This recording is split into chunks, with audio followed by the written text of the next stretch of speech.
Ya, halo semuanya. Bersama saya Thomas. Jadi pada kali ini saya akan membahas mengenai satu topik bagaimana integrasi file dari 3ds Max ke dalam Substance Painter. Kemudian nanti juga sebaliknya kita akan melihat. Nah, tentunya di sini saya akan membawakan salah satu contohnya yaitu untuk visualisasi ya. Nah, apa yang kita akan melihat di dalam video mengenai Autodesk 3ds Max dan Substance Painter, yaitu ini ada dua agenda ya. Nah, tentunya juga nanti saya akan membagi menjadi beberapa ke dalam beberapa video tentunya ya. Jadi di sini ada dua topik. Yang pertama kali kita akan melihat bagaimana workflow-nya ya dari 3ds Max ke dalam Adobe Substance Painter. Nah, begitu juga nanti dari Substance Painter, dari material-materialnya yang nanti kita akan balikan kembali ke dalam 3ds Max. Nah, tentunya kita akan melihat hasilnya melalui yang namanya Autodesk Arnold Render ya. Jadi silahkan simak. Nah, jadi kalau kita bicara yang pertama yaitu workflow-nya dari 3ds Max ke dalam Substance Painter.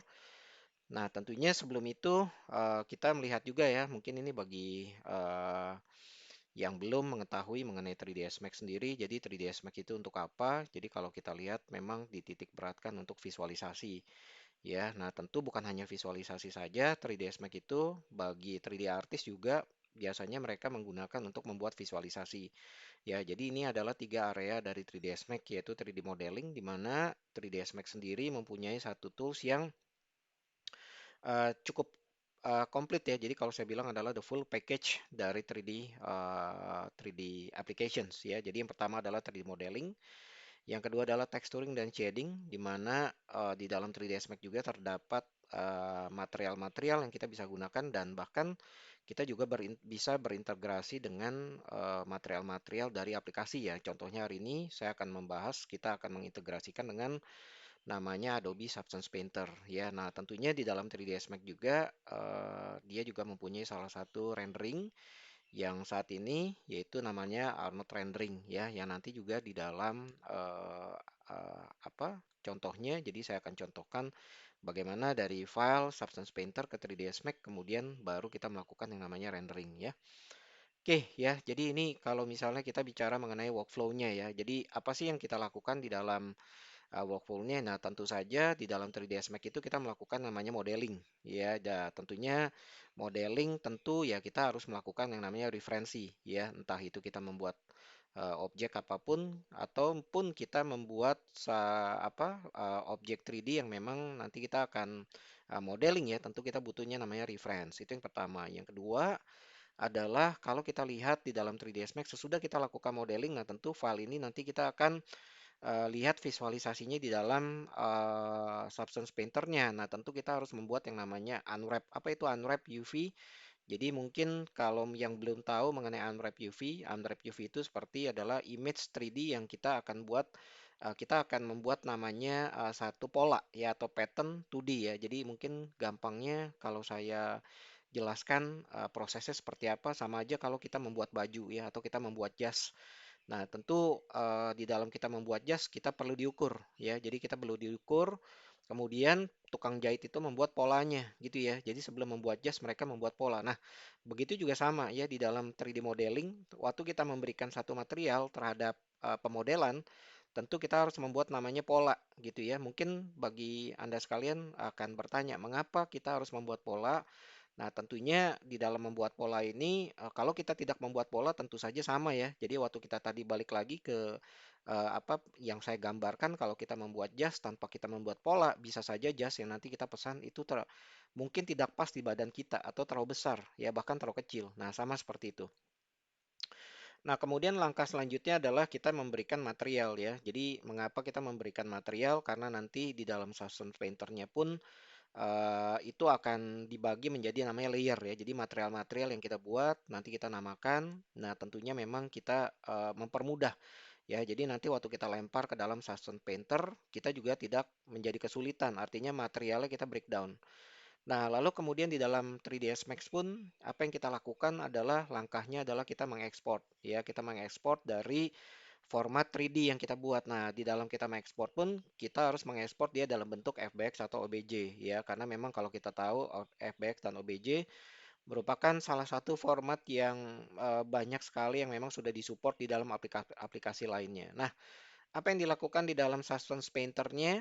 Nah, di dalam Adobe Substance Painter ini, maka kita mengimport ya. Jadi kalau tadi dari 3ds Max kita ekspor, nanti di dalam Substance Painter-nya itu kita lakukan import. Kemudian sesudah kita lakukan import, nah tentu kita harus membuat namanya material ya. Jadi kita mendefine. Jadi kenapa ada istilahnya back material? Jadi back material itu kita harus menentukan material-material yang mendukung ya. Jadi karena di dalam pemodelan 3D pun material itu kita bisa breakdown. Jadi dia bukan hanya satu material, tetapi material itu kita bisa breakdown. Contohnya misalnya di diffuse channel gitu ya. Jadi kita akan bagi menjadi beberapa channel. Jadi kalau misalnya saya sederhanakan, kita akan bagi menjadi layer-layer ya. Jadi nanti waktu kita ekspor layer-layer itu sudah ada dan layer itu mempunyai salah satu fungsi. Contoh misalnya ada bump layer. Bump layer itu untuk menambah detail dari misalkan di sini misalnya contohnya saya membuat urat kayu gitu ya pada meja. Nah, itu kita harus define dulu gitu ya ke dalam makanya di situ adalah back material. Lalu kembali mungkin saya tambahkan ya. Jadi saya balik ke fase pertama yaitu di UV Unwrap. Sebetulnya di Substance Painter, Adobe Substance Painter itu juga dia ada satu fungsi bagaimana dia automate membuat yang namanya unwrap UV ya. Tapi memang untuk memastikan lagi gitu ya, biasanya saya lakukan adalah saya buat di 3ds Max-nya. Jadi saya lakukan dalam 3ds Max, saya unwrap, kemudian di Adobe Substance Painter meskipun memang kita bisa melakukan unwrap, tapi ada baiknya kita bisa melihat ya. Jadi kita bisa melihat pola yang kita buat itu dari 3D-nya. Nah, baru kita memberikan beberapa material ya. Jadi memang Adobe Substance Painter ini merupakan salah satu pipeline di dalam industri untuk saat ini ya. Jadi memang khusus untuk membuat namanya adalah material. Jadi di situ ada banyak sekali. Nah, kebetulan memang saya di part ini saya nggak bicara mengenai Adobe Substance Painter sendiri gitu ya, mengenai paintingnya, kemudian ada smart material dan lain-lain. Maka setelah dari Adobe Substance Painter, maka yang selanjutnya adalah kita ekspor material ya. Jadi ini di fase kedua. Di fase ketiga adalah dari sisi 3ds Max sendiri kita waktu kita membuat namanya material dari substance apa saja sih gitu ya, apa saja sih yang kita lakukan di dalam 3ds Max itu nanti kita akan lihat. Lalu kemudian yang kedua, langkah yang kedua adalah kita set parameter dengan Arnold material ya. Tentunya di sini memang saya menggunakan Arnold rendering. Nah, tentu bagaimana sih kita adjust lagi apakah bisa langsung digunakan dari Substance Painter ke dalam 3ds Max. Nah, tentunya kita harus set parameter ya di dalam Arnold material ya, kita touch up lagi. Lalu kita lengkapi saja yaitu dengan kita menambahkan namanya adalah lighting dan render ya. Oke. Baik ya, jadi saya akan ke selanjutnya. Jadi ini yang kita akan lakukan ya. Kita akan mempelajari yaitu yang pertama adalah kita unwrap UV, kemudian add material ya di dalam substance-nya sendiri. Nah, kemudian di sini juga saya akan mencontohkan kita ada yang namanya substance to material ya. Jadi ini sudah disediakan di dalam materialnya 3ds Max.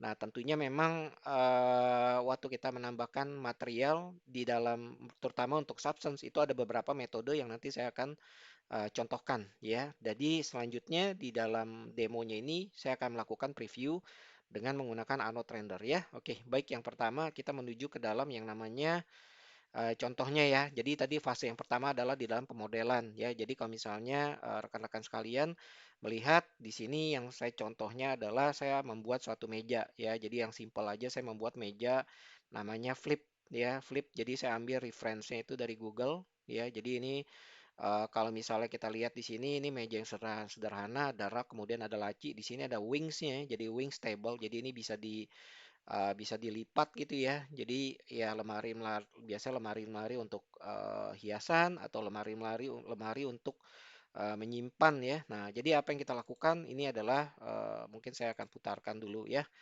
Nah, ini saya preview. Kalau kita lihat di sini, ini ada pengait. Jadi saya coba untuk ke wire-nya ya. Jadi saya menampilkan wire-nya. Jadi yang kita perlu perhatikan di sini saya stop dulu. Yang kita harus perlu perhatikan adalah topologinya ya di dalam pemodelan di mana kita membuat meja. Kemudian juga Ini saya bagi, saya slice di sini ya. Jadi ada beberapa yang saya bevel, slice. Jadi saya untuk mendapatkan smoothness-nya ya. Jadi smoothness dari apa dari modeling di sini. Jadi saya tidak saya coba di sini untuk pemodelannya high poly ya. Jadi kecuali memang nanti tujuannya adalah kita membuat low poly ya untuk game biasanya low poly itu nggak masalah. Tapi di contoh di sini adalah saya contohkan bagaimana saya ingin membuat untuk high poly ya. Jadi di siku-siku dari mejanya di sini saya coba untuk lebih detailing lagi ya. Nah, jadi kalau misalnya rekan-rekan lihat sekalian di sini ya, tadi contoh wingsnya ini, kalau misalnya kita lihat di sini juga saya buat sections lagi, karena memang saya ingin waktu nanti saya preview di dalam saya apply ke Turbo Smooth Modifier, jadi saya ingin pemodelan saya itu benar-benar dia smooth edge-nya ya, jadi nggak apa ya, topologinya nggak berantakan ya, jadi saya perlu melakukan yang namanya saya membuat sections lagi di tiap-tiap dari pemodelan di sini supaya untuk menambah level detail ya seperti itu ya. Nah, jadi kalau misalnya kita lihat ya ini paling tidak pemodelan jadi ada beberapa komponen yang nanti kita touch di dalam Adobe Substance Painter-nya ya. Nah, contoh kayak pengait ini kemudian lacinya itu masing-masing. Nah, ini saya coba untuk lakukan turbo smooth ya. Jadi kalau bagi rekan-rekan yang belum tahu turbo smooth itu biasanya di akhir dari pemodelan biasanya kita ingin melakukan namanya smooth atau high poly ya terhadap objek 3D kita ya. Jadi biasanya kalau saya lakukan yang namanya turbo smooth gitu ya. Jadi saya ingin lihat. Jadi di turbo smooth pun itu akan kelihatan kalau kita melakukan topologi yang tidak rapih. Ya, jadi biasanya saya coba gitu ya. Oh, ternyata waktu saya lakukan turbo smooth itu ada curve yang atau objeknya di siku-sikunya ada yang aneh biasanya. Atau misalkan contoh saya membuat pegangan dari laci ini jadi kalau misalnya saya ingin dia bentuknya square dan smooth ini, jadi saya perlu menambahkan beberapa section di dalamnya ya. Jadi supaya dia menambahkan jadi menambah smooth ya tentunya ya seperti itu ya. Nah, jadi ini saya lanjutkan ya. Nah, jadi saya lanjutkan di sini. Kalau misalnya kita lihat begitu saya turbo smooth masing-masing, ini pun saya tidak attach-nya. Kalau misalnya rekan-rekan lihat ya di sini ya, ini ada shading-nya gitu ya. Ini udah smooth. Nah, ini saya coba untuk wire-nya saya matikan dulu. Tapi ini kalau kita lihat ini udah smooth ya. Jadi topologinya pun saya periksa di sini ya. Itu saya coba untuk rapihkan semuanya sampai kita menampilkan atau mendapatkan objek yang seperti ini. Nah, mungkin sebagai catatan waktu kita objeknya nanti kita ekspor dia sebagai FBX atau OBJ yang nantinya kita akan kita akan taruh nantinya di Substance Painter itu kita nggak usah lakukan turbo smooth ya. Jadi nanti pun kalau misalnya nanti kita merubah pun dari misalnya kita mau memberikan turbo smooth itu nggak masalah. Contoh misalnya di sini ada yang nggak rapi ya di sini ya. Ini mungkin nanti dirapikan. Waktu dirapikan apakah kita bisa lakukan setelah material. Yang penting semuanya ini polanya udah kita buat ya. Jadi selanjutnya ini saya lanjutkan ya. Jadi saya lanjutkan saja ya rekan-rekan di sini. Nah, jadi yang selanjutnya adalah kita menggunakan yang namanya UV atau unwrap UV ya. Nah, jadi kalau misalnya rekan-rekan lihat pada layar, ini masing-masing dari part meja ini saya kasih yang namanya material ya. Jadi saya namakan material ya. Sebetulnya kalau kita membuat jadi kesatu-satuan itu nggak masalah satu material gitu ya. Misalkan kita membuat misalnya ada satu blok atau misalnya saya buat kursi bagiannya tapi dia satu bagian itu materialnya sama. Nah, jadi kebetulan di sini saya bagi jadi beberapa material ya. Jadi ini saya juga ingin tahu di dalam Adobe Substance Painter-nya waktu saya kasih material yang berbeda ya. Jadi seperti ini tujuannya. Jadi yang kedua adalah tujuannya supaya nanti material-material ini waktu dimasukkan ke dalam Adobe Substance dia akan dibaca di dalam layer ya rekan-rekan ya. Jadi biasanya sebetulnya ada beberapa cara, bukan banyak cara ya, ada beberapa cara, tapi salah satu caranya yang menurut saya ini nantinya juga mempermudah kita di dalam Adobe Substance Painter-nya adalah kita mengassign material ya. Jadi contohnya di sini saya mengassign yang namanya physical material ya di situ ya. Nah, kemudian ini saya lanjutkan lagi ya rekan-rekan ya. Jadi saya masing-masing saya namakan ya. Jadi saya nggak misalnya material 001, 002 itu enggak ya. Biasanya kita harus rapihkan dulu kita penamaan masing material ini. Jadi nanti di Adobe Substance-nya di layer itu memudahkan kita material mana yang akan kita kasih ya atau kita touch up ya. Jadi ini satu-satu saya pastiin. Nah, mulai dari meja apa yang dilakukan kita meng-apply yang namanya UV unwrap ya. Jadi unwrap sendiri di situ ada beberapa modifier di dalam 3ds Max ya. Jadi kalau di dalam 3ds Max ada modifier UV, ada modifier eh, apa unwrap dan lain-lain. Jadi kita lihat dari kasusnya. Nah, untuk kita membuat namanya pattern atau pola, nah jadi kita menggunakan yang namanya unwrap UV ya. Jadi bukannya UV map. Kalau misalnya saya membuat objek yang sederhana, misalnya bulat, lingkaran, atau silinder, itu kita bisa melakukan yang namanya UV map ya. Kalau Bapak dan Ibu lihat di sini ya, di pada kanan ini kursor saya.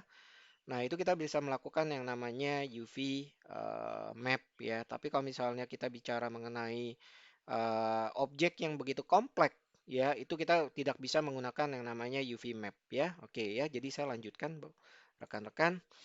Nah, jadi kita lakukan di UV unwrap atau saya bisa tekan X di situ ya. Jadi itu keluar kayak shortcut namanya unwrap UV ya. Jadi unwrap UV itu sekarang kalau dimulai dari Autodesk 22 yang baru itu dia akan keluar previewnya. Nah, jadi kalau misalnya kita lihat di sini waktu kita memberikan yang namanya unwrap ya, maka di sini ada yang namanya dia keluar kayak garis-garis hijau ya. Jadi ini salah satu apa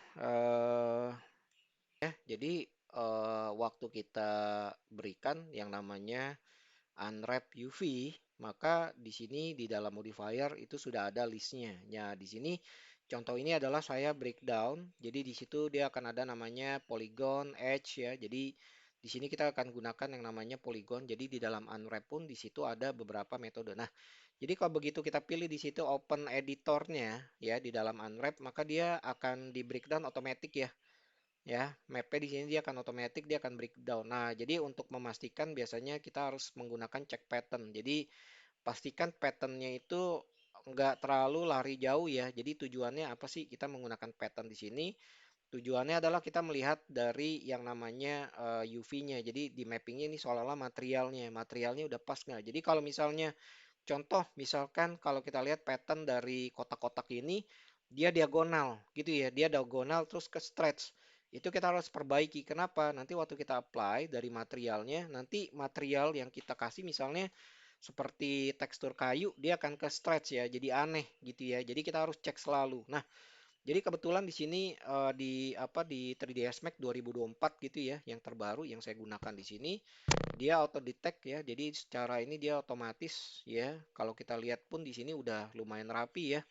Ya, tetapi misalkan kita ingin merubah dari strukturnya pun itu nggak masalah ya. Jadi kalau kita mau manual, jadi di dalam UV unwrap, nah contoh di sini kita melakukan yang namanya box mappingnya di sini, gitu ya. Nah kita menggunakan box mapping.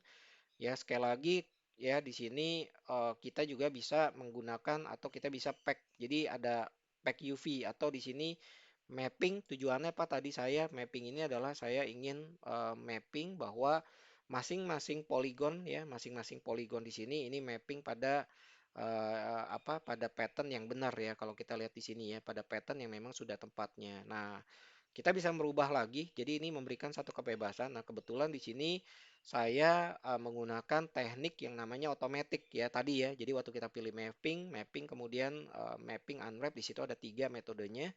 Nah, kemudian saya pilih box mapping ya karena di sini objek yang saya gunakan objek yang saya buat maksud saya ini objek yang memang mudah ya atau siku-siku. Tapi kalau misalnya contoh objek misalnya untuk karakter gitu ya, kita buat animasi karakter.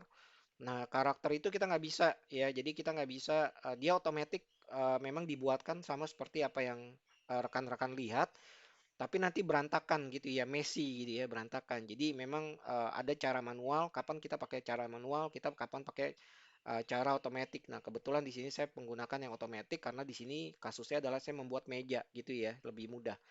Nah, tadi di pack UV ya. Jadi tadi saya sempat di pack namanya pack UV. Jadi pack UV itu biasanya kalau kita buat manual itu akan ada berantakan rekan-rekan ya, baik di luar sini gitu ya. Kita akan buatnya berantakan. Nah, kita masuk ke dalam satu pattern ini. Ya, jadi kita masuk supaya waktu kita bilang pack UV, maka 3ds Max dia secara otomatis dia akan pack di dalam keseluruhannya ini di dalam satu satu kotak ini ya. Jadi istilahnya supaya pattern atau pola yang kita buat itu dia masuk di dalam satu satu apa ya satu satu pattern di sini ya. Jadi nggak ke atas, ada yang di atas, ada yang di samping gitu ya. Jadi dikelompokin gitu ya. Jadi dikelompokin ya. Jadi ini saya lanjutin lagi. Oke ya. Jadi sesudah kita melakukan apa? Kita melihat ya karena di sini udah oke gitu ya, menurut saya sudah oke, maka kita lakukan namanya editable poly ya. Jadi kenapa editable poly? Ya, jadi editable poly seolah-olah waktu kita membuat namanya UV atau unwrap UV itu seolah-olah dibuatkan pattern. Jadi patternnya itu udah ada. Jadi si 3ds Max ini sudah apa? Sudah memberikan yang namanya pola ya. Jadi polanya sudah dibuatkan ya. Jadi kita untuk siap supaya nantinya kita ekspor dia ke dalam Adobe Substance Painter. Nah, tentu saja kita harus convert to editable poly ya. Artinya kita balikin lagi objeknya dengan UV yang memang sudah tadi kita buat ya.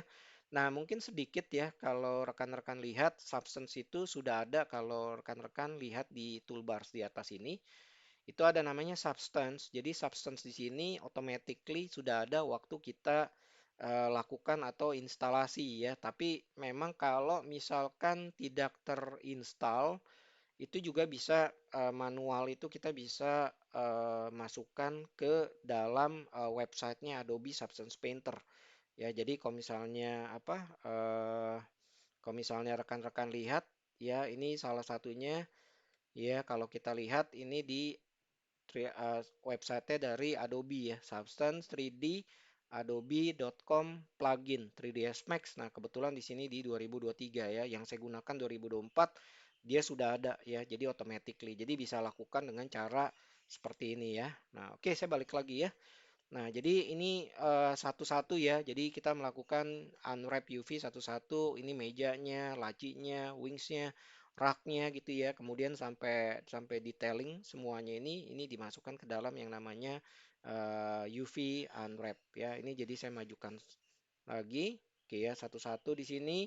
Kalau kita lihat, nah kemudian kita tinggal pilih yang namanya Open UV Editor ya. Jadi dia pun sudah membuatkan ini kita pilih namanya tekstur. Nah, ini ada salah satu ya, tekstur check juga bisa. Biasanya saya gunakan checkerbox. Ya, di sini ada checkerbox di sini ya jauh. Jadi saya bisa lihat juga UV-nya ini ya. Jadi rapinya seperti apa. Nah, ini ada metodenya ya. Yang kita gunakan saat ini adalah normal mapping ya. Jadi saya pilih box ya, kemudian saya spacingnya di sini, spacingnya ini untuk ini ya. Spacing ini menentukan untuk spacing masuk dalam pattern di sini nih yang kotak ini spacing. Jadi spacing saya nggak mau terlalu besar, jadi saya ingin dia masuk seperti ini ya. Nah, kemudian saya pack UV ya. Nah, ini di apa dirapikan lagi polanya ya seperti ini ya. Nah, oke ya. Jadi ini di bagian pertama dari video bagaimana integrasi dari file Adobe 3ds Max ke Adobe Substance Painter ya. Jadi nanti dilanjutkan ke video selanjutnya. Terima kasih.